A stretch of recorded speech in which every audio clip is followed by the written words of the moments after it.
ಉತ್ತರ ಕರ್ನಾಟಕದ ಹೆಮ್ಮೆಯ ರೈತ ಧ್ವನಿ ಟಿವಿ ಚಾನೆಲ್, ಬೆವರಿಗೊಂದು ಭರವಸೆ. ಹಾವೇರಿ ಜಿಲ್ಲೆಯ ಶಿಗ್ಗಾಂವಿ ತಾಲೂಕಿನ ಅರಟಾಳ ಗ್ರಾಮದಲ್ಲಿ ಧಾರ್ಮಿಕ ಭಕ್ತಿಯ ಸೊಬಗು.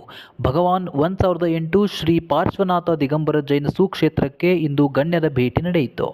ಹೌದು, ಕರ್ನಾಟಕ ಸರ್ಕಾರದ ಮಾಜಿ ಮುಖ್ಯಮಂತ್ರಿಗಳು ಹಾಗೂ ಹಾವೇರಿ ಗದಗ ಲೋಕಸಭಾ ಕ್ಷೇತ್ರದ ಸಂಸದರಾದ ಶ್ರೀ ಬಸವರಾಜ ಬೊಮ್ಮಾಯಿ ಅವರು ಜೈನ ಸುಕ್ಷೇತ್ರಕ್ಕೆ ಭೇಟಿ ನೀಡಿ ಪೂಜ್ಯ ಜೈನ ಮುನಿಗಳ ಹಾಗೂ ಸ್ವಾಮೀಜಿಗಳ ಆಶೀರ್ವಾದವನ್ನು ಪಡೆದುಕೊಂಡರು.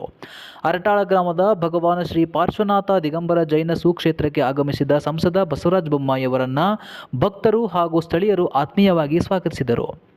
ನಂತರ ಸುಕ್ಷೇತ್ರದಲ್ಲಿ ವಿಶೇಷ ಪೂಜೆ ಹಾಗೂ ಧಾರ್ಮಿಕ ವಿಧಿವಿಧಾನಗಳಲ್ಲಿ ಭಾಗವಹಿಸಿದ ಅವರು ಪೂಜ್ಯರುಗಳ ಆಶೀರ್ವಾದವನ್ನು ಪಡೆದುಕೊಂಡರು. ಈ ಸಂದರ್ಭದಲ್ಲಿ ಕ್ಷೇತ್ರದ ಆಧ್ಯಾತ್ಮಿಕ ಮಹತ್ವ ಹಾಗೂ ಧಾರ್ಮಿಕ ಚಟುವಟಿಕೆಗಳ ಕುರಿತು ಮಾಹಿತಿ ಪಡೆದುಕೊಂಡ ಬಸವರಾಜ ಬೊಮ್ಮಾಯಿ ಅವರು ಜೈನ ಧರ್ಮದ ಶಾಂತಿ, ಅಹಿಂಸೆ ಹಾಗೂ ಮಾನವೀಯ ಮೌಲ್ಯಗಳ ಮಹತ್ವವನ್ನು ಸ್ಮರಿಸಿದರು.